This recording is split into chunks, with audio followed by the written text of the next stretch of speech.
Hello, I'm Abel Ortega, licensed professional counselor, licensed marriage and family therapist. We have an office in McAllen on McCall Street. There's myself and two other counselors. You can reach us for information about our appointments or our fees or our scheduling at 956-605-5963. You can text or you can call, however you want to do it.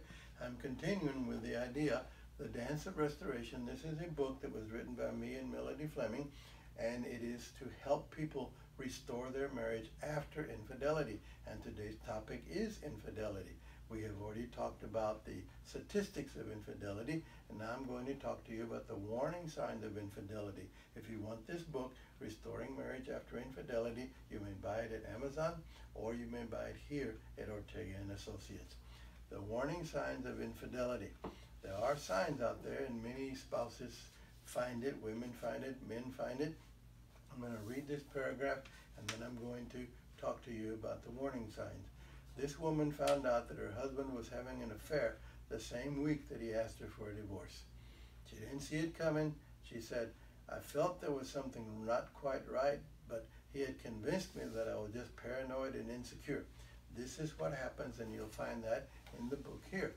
When suspicions are brought up, the person who's having an affair, especially the man, he will tell the wife that she's crazy, that she's paranoid, that it's her fault that the marriage isn't doing well because of all of her suspicions. He will shoot it down even though she's right on track.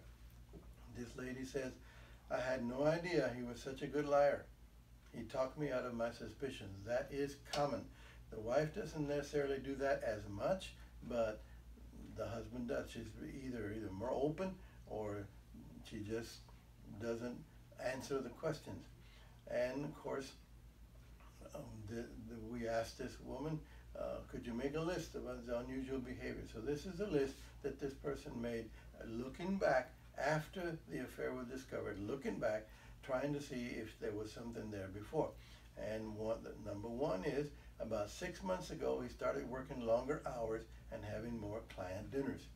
And when he was home, he would seem restless and often claim he had work to do, so he spent a lot of time in the den with the door closed. So these are common patterns, common things that the person does. They start being away more often, and they have excuses for it. He started some new patterns that I thought were wonderful. He took the dog for long walks and offered to run errands for me in the evenings. If I commented that I wished I had some cookies for the kids' lunches, he'd say, "I'll be happy to go to the store for you." I found out later that he'd call his mistress on his cell phone while he was walking or running errands. Kind of tricky, but this is what happens, a changed behavior. He gave me a goofy, silly card for my birthday instead of his usual romantic, sentimental one, and he only signed his name. He didn't sign love or anything, just the name. And another thing that she noticed was the sex life lost its sizzle. On the rare occasions when we did make love, it felt awkwardly cold. Just a physical act, not an emotional connection. I think he may have felt as if he was being unfaithful to his girlfriend by sleeping with me. What a thought. But this happens. This happens, people. Everything I'm telling you happens. It is not just a fairy tale. This is what people are doing these days because we as a society have gotten away from God. We've gotten away from the Bible. We've gotten away from church, and we've become self-centered, self-focused, arrogant, prideful. We think that we're supposed to be happy, and we'll reach out for whatever we think is going to make us happy. Other couple of more signs. He started referring to a person at work named Pierce. He would tell me how funny and talented Pierce was. That was his mistress's last name. He started to skip desserts and be very careful about what he ate.